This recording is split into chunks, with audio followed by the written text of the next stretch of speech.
Hablemos de ETFs con Xtrackers. Pues muy buenos días, lo estamos diciendo. Nos acompañan aquí en plató Antonio Royo Villanova, especialista en gestión pasiva de WS Xtrackers. Muy buenos días. Buenos días, Eva. Y bienvenido, después de un viaje matinal, Miguel Roqueiro, director de inversiones de Acacia Inversión. Muy buenos días. Buenos días y gracias por la invitación. Gracias a vosotros por acompañarnos y, si os parece, para arrancar tomando la posición actual, empezamos, si le parece, con usted, Miguel. En los fondos multiactivos tenéis flexibilidad de abarcar un universo muy amplio de activos y en lo que va de año, este 2023, ha estado cargado de incertidumbres, pero también de oportunidades. ¿Cómo habéis empezado el ejercicio en las carteras de perfil moderado? ¿Qué peso habéis asignado a los diferentes activos? Y en renta fija, que por fin tiene rentabilidades atractivas, ¿habéis hecho algún cambio significativo hacia más o menos calidad crediticia, sobreponderando alguna clase de activo, reducido duración o mantenido la que teníais? La verdad es que no debemos olvidar que los mercados son un continuo y pese a esa tendencia que tenemos los seres humanos de compartimentar en años, que viene por haber sido agricultores, nuestro posicionamiento de este 2023 es fruto y consecuencia de lo sucedido en 2022 en los mercados y las decisiones que tomamos. Entonces eso hay que contextualizarlo. De cualquier forma, en nuestras carteras, en los fondos multiactivo, la construcción de las mismas está basado en dos grandes pilares, en un enfoque muy diferencial en el mercado español, que está basado en un primer pilar, en una visión estructural, que a su vez se forma por dos ideas: los endowments, cómo gestionan los endowments americanos, con una visión más de largo plazo, ir a activos no tan tradicionales, y una segunda idea en esa parte estructural, que es construir las carteras en base a la fragilidad y a la antifragilidad de Taleb. En esa parte antifrágil tenemos de manera estructural, de manera continua, activos como pueden ser el oro, el dólar, la deuda china, opciones de manera puntual. Y luego he hablado de un segundo pilar, que es la parte táctica, que es en función de la visión de mercado, y a la vez tenemos un sesgo oportunista. A veces se usa el término contrarian. A mí me gusta decir que cuando algo se rompe nos gusta mirarlo para ver si hay una oportunidad, ¿no? Entonces, sumando un poco todo eso, ¿qué hemos hecho? ¿Qué es lo más relevante que hemos hecho en este 2022 y en 2023? 2022 fue un año muy bueno para nosotros en los fondos multiactivo. Nuestros fondos acabaron entre los mejores de su categoría en Europa, fundamentalmente por una razón: porque estamos muy preparados para el tsunami que vino en la renta fija. Teníamos duración negativa, teníamos una posición relevante en bonos ligados a la inflación. Pero sí que es cierto que a finales del año pasado cambió un poco nuestra visión, entendíamos que llegaba el pico de inflación y giramos eso. De una manera muy ágil tomamos la gran decisión en renta fija, que es coger duración americana. O sea, ¿qué hemos hecho? Coger duración americana. Hemos ido al 20 años americano, eso por un lado. Y a su vez en renta fija creo que es el momento ideal para un inversor conservador, porque no hay que volverse loco. Es la primera vez en mucho tiempo, y sobre todo después de esta década terrible, en el que, yendo a lo más sencillo, que es el corto plazo y no coger riesgo, paga. Entonces, eso es lo que hemos hecho en renta fija. En renta variable, pues ese carácter de ir a cosas castigadas y baratas ha hecho que a lo largo del tiempo nos hayamos sesgado pues hacia las zonas más penalizadas en las últimas décadas, como pueden ser Europa, Japón o emergentes. Si bien es cierto que el año pasado, con el castigo tan fuerte que hubo en la tecnología, ahondamos en esa parte, entrando en semiconductores, Nasdaq y demás. Y lo más relevante que hemos podido hacer en este 2023 en la parte de renta variable fue, después del fuerte tirón que experimentaron nuestras carteras en el primer mes, hicimos una cobertura que automáticamente nos lleva a niveles mínimos de renta variable en bolsa, si algo sucediera, que no lo sabemos. Antonio, por cambiar, en términos de flujos de ETFs, ¿cómo está evolucionando la gestión pasiva en Europa? ¿Qué es lo que estáis observando en 2023? ¿Está siendo la renta fija la gran ganadora? Bueno, pues los ETFs en el mercado UCITS europeo, pues 1 de cada 5 euros entra en ETFs, que es un avance. Ahora llega en torno al 21% de media, y hace 15 años no llegaba ni al 4%, por lo cual va creciendo sosteniblemente. La renta fija está siendo la gran ganadora. Es decir, aparte de flujos, para coger la pregunta, vimos muchas entradas en los primeros meses del año, y luego ha ido todo más escalonado, todo más pausado, con la incertidumbre del mercado. Y la renta fija, pues como me decía Miguel, tiene el atractivo, está cogiendo cada vez más flujos, paga, gracias a Dios, y también va por zonas en el mercado de UCITS. En la renta fija americana vemos sobre todo entradas en gobiernos y salidas últimamente en crédito y en altos de alto riesgo. Y en la parte de Europa sí que vemos un 50-50 entre gobiernos y crédito, ¿no? Que tiene cierto sentido porque está pagando, ¿no? Y centrándonos más ya en un apartado macro, desde Acacia, Miguel, la situación arroja ciertas esperanzas, pero también algunas sombras. Parece que se evita la recesión. En Europa y en Estados Unidos será liviana, pero los índices de producción, esos PMI de actividad, siguen débiles y los bancos centrales han vuelto a subir los tipos. Lo hemos visto la Reserva Federal, el Banco Central Europeo la semana pasada. En este entorno, ¿creéis que los bancos centrales han subido en exceso los tipos y provocado más sombras que luces? Es curioso que demos ya por evitar la recesión, porque si hubiésemos tenido esta entrevista hace 2 o 3 meses, la recesión, la inflación, la guerra eran realidades inevitables, ¿no? De hecho, en Acacia sobre eso tenemos un enfoque más de ciencia social, de finanzas del comportamiento, porque los mercados lo forman personas, ¿no? Y nos gusta mucho hablar de narrativas. De hecho, un compañero mío va a sacar un artículo sobre ese tema y si nos retrotraemos a esos meses sobre lo que estaba sucediendo, nuestra visión de mercado se llama Second Hand News y de alguna manera, invito a los televidentes a leerla, y de alguna manera nos reíamos de esto, ¿no? De las narrativas, ¿no? Y decíamos, cuando todo el mundo da por hecho algo, no va a pasar. Y entonces, en esta situación, ahora ya la recesión no llega. Entonces, vamos a darle un poco la vuelta, ¿no? De hecho, es curioso que ahora la preocupación es la crisis bancaria. ¿Dónde estábamos? Y me incluyo, ¿no? Los analistas hace 3 meses diciendo que el gran riesgo eran los bancos, cuando todo el mundo decía que era la oportunidad clara. Me estoy riendo de nosotros, ¿eh? Ahí está un poco el tema de los bancos y ahora está ese tema de si la Reserva Federal se está pasando con la subida de tipos. Nosotros en ese aspecto el mayor riesgo que vemos es uno que no es tan público, que también está provocado por los bancos centrales y es su otra arma, que es la liquidez. La realidad es que hemos vivido durante una década, que hemos visto antes la consecuencia de la renta fija, inundados de liquidez, y la están retirando. Y lo que suele suceder es que cuando la marea se retira es cuando se ven las vergüenzas. Y es en este momento en el cual nosotros somos más cautos con todos aquellos eslabones débiles de la cadena. De hecho, creemos que lo que ha pasado en la banca es fruto de eso. La liquidez ya no fluye de una manera tan alegre y las partes que han sido más favorecidas de una manera no merecida, ahora se ven perjudicados. No solo en la banca, sino en otras zonas. Hay que estar atentos a empresas industriales que pueden tener problemas de financiación o en el propio mundo de la inversión, pues todo ese mundo ilíquido, que era como la gran panacea, que ha sufrido un gran flujo de entrada de dinero y que está muy basado en la iliquidez y en el apalancamiento. Ojo. Cuando la marea se retira, que se ven las vergüenzas. Me ha gustado.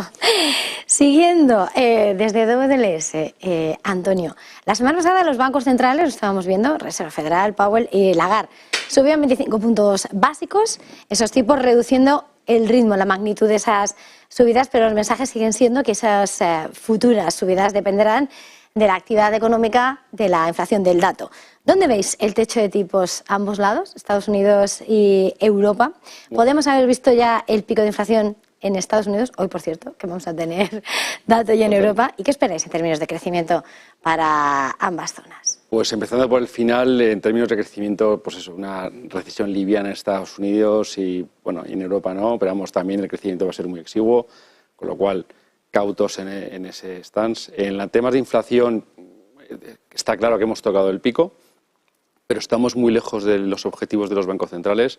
La inflación en Europa, la subyacente, sigue por encima del 5 y hay que ver un poco cómo reaccionan.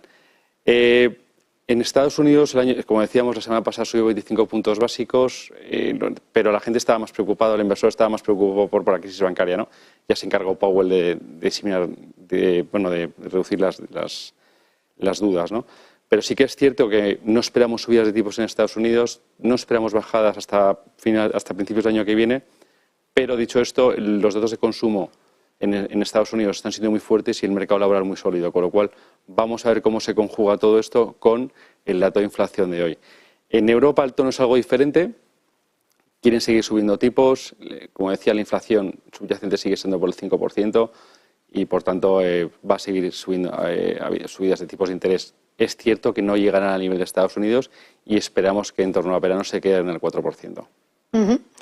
Con esa radiografía acabamos de apuntar la zona macro, el momento actual. Si miramos a las carteras, si os parece, por seguir avanzando, desde Acacia, Miguel, el componente divisa no euro ha jugado un factor muy positivo en la rentabilidad en 2022, pero en 2023 está restando. Dentro de vuestras carteras hay cabida o se dedica mucho presupuesto de riesgo a la exposición a otras divisas diferentes del euro, dólar u otras monedas de mercados emergentes. El oro, además, este año, que sigue siendo otra vez un activo muy interesante, en 2022 redujo el riesgo en momentos de máxima tensión y este año otra vez aflora en positivo. Bueno, pues como comentaban anteriormente, nuestras carteras multiactivo son complejas y desde luego consideramos la divisa como un activo más. Sí, con mucha cautela, porque siempre decimos que es el activo más difícil del mundo. Y tiene una razón de ser. Lo primero es que hay muchos actores y muy diferentes. A diferencia de un mercado financiero tradicional, ahí entran gobiernos, bancos centrales, las propias grandes multinacionales. Y a la vez entran múltiples factores, porque los libros nos dicen pues, los tipos de interés, la balanza de pagos. Y la realidad, y a mí esta frase no es mía, es de otro analista, pero me gusta decir que la divisa es un monógamo sucesivo, porque esos factores influyen, pero cada vez es uno, y es muy difícil acertar cuál es en cada momento. Dicho lo cual, en la divisa nosotros tenemos, digamos, un doble enfoque. Miramos más en el largo plazo, que ahí sí que las tendencias pueden ser más claras, y en ese sentido la inversión la vemos en divisa emergente por un tema de demografía, crecimiento y, llamémoslo así, menos tropelías en política monetaria. Ahí sí que vemos esa tendencia. Vemos valor en el yen, porque está anormalmente barato también por movimientos de política monetaria, pero eso son cosas más de largo plazo. En el corto plazo somos más escépticos en nuestras capacidades adivinatorias en general y pensamos que las divisas son osciladores que generan un riesgo adicional que tampoco cubrimos porque al final, como es un oscilador, nos parece que esa cobertura de divisa es tirar dinero, pero sí que tenemos una mención especial o un huequito especial, como decía antes, para el dólar, que para nosotros es un activo antifrágil. ¿Por qué? Porque es la divisa del mundo y, como vemos siempre, cuando hay problemas, todo el mundo acude al dólar y se acaba revalorizando. Es por eso que nosotros lo tenemos de manera estructural, si bien es cierto que fluctuamos con su peso en cartera en función de niveles extremos. Nos quitamos gran parte de ese dólar que teníamos cuando se acercó al 0,95 en pasos sucesivos, y ahora que está en 1,10 estamos volviendo a construir. Respecto al oro, pues si hablamos de divisa, es la divisa clásica, es otro valor refugio. En nuestras carteras siempre han tenido cabida, no es algo nuevo por los niveles en los que está. Es un activo de nuevo antifrágil, con un peso estructural entre un 5 y un 10. Lo hacemos precisamente a través de una ETC de trackers, de DB trackers, y la cuestión es que es un activo que ha estado ciertamente denostado con esa creencia, no paga flujos, pero la historia demuestra que en ciertos entornos macroeconómicos en los que los bancos centrales pueden tener un cierto descontrol de la inflación y demás, han funcionado y lo estamos viendo ahora. Y afortunadamente nos está apoyando las carteras. Y desde X Trackers, Antonio, ¿qué tendencia observáis por parte de los inversores en el uso que hacen de los ETFs de renta fija y a nivel de implementación? ¿Qué utilidad o ventaja aporta la incorporación de ETFs de renta fija en una cartera multiactivos? Bueno, los ETFs tienen pues, muchas características, ¿no? Cotizan, pues, se pueden implementar estrategias tácticas y estratégicas en un momento dado, tienen costes bajos, gracias a la diversificación y a la transparencia, pues se pueden hacer un análisis de riesgos por parte de los inversores muy claro. Pero yo destacar a lo mejor una faceta que es algo menos conocida de los ETFs y es en momentos de entornos de mercado, sobre todo en la parte de renta fija, donde es muy difícil encontrar precios de bonos individuales. El ETF, al estar muy diversificado y ser una cesta, tiene un mercado secundario muy potente y funciona como una herramienta de lo que llaman los ingleses discovery tool, ¿no? De price discovery, que es descubrir por dónde pueden estar los precios, ¿no? Y sirve para ponerle precio a las cosas y un poco también de ventana de liquidez, con lo cual al inversor institucional muchas veces tener un ETF de renta fija en cartera le ayuda también un poco a gestionar la liquidez de la parte de renta fija de las carteras. Miguel, ¿y los ETFs? ¿Qué papel juegan en vuestras carteras desde Acacia? ¿Es algo más táctico o estratégico? Pues como casi todas las respuestas que he dado tienen doble vida, ¿no? Tienen una doble vida en nuestras carteras, tienen un papel estructural, como puede ser el caso que he mencionado del oro, en ciertas circunstancias en las que buscamos exposición troncal a ciertos activos de una manera pura. Pero puede ser cosas estructurales, pero también en la parte táctica, cuando buscamos ideas de inversión muy específicas, que es muy difícil encontrarlas diversificadas de otra manera. He hablado antes de que hemos entrado en semiconductores, también lo hemos hecho, es una cosa más puntual por valoraciones, pero lo hemos hecho a través de ETFs. Entonces, siempre buscamos el instrumento más adecuado y muchas veces las ETCs, las ETFs lo son, otras veces son los derivados.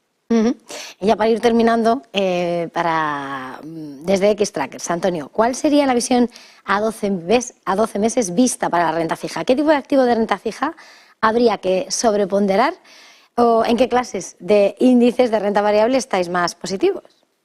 Bueno, la posición de dobles es bastante cauta.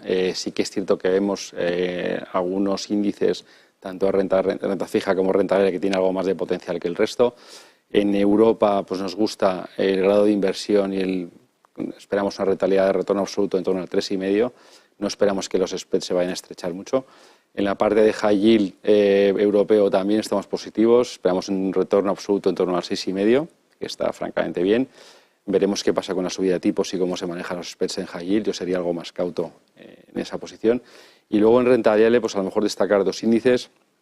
El Stock 600, creo que tiene suficiente diversificación por toda la eurozona y Europa, que le puede ayudar ese componente de mid-caps que puede tener para tirar un poco del resto, que va muy en línea con los PMIs y con la correlación que tienen. Y estamos también ciertamente positivos en mercados emergentes. Yo creo que toda la reactivación de China, el mercado inmobiliario, que es cerca del 25% de su Producto Interior Bruto, puede ayudar a tener rentabilidades positivas. Y últimamente empezamos a ver cierto interés en renta fija de Governmental Land en la India, con tires en torno al 7,5 y bueno, como se está deslocalizando un poco todo lo de China hacia la India, pues puede ser un gran beneficiado y creemos que puede ser una buena idea. Bueno, pues muchísimas gracias por todas estas aportaciones que habéis arrojado esta mañana. Antonio Royo Villanova, especialista en gestión pasiva de DWS Xtrackers. Muchas gracias. Y Miguel Roqueiro, director de inversiones de Acacia Inversión. Ha sido un verdadero placer. Muchas gracias. Gracias a las dos. Feliz jornada, feliz negocio. Gracias. Y nosotros hacemos una pequeña pausa y enseguida volvemos. Hablemos de ETFs con Xtrackers.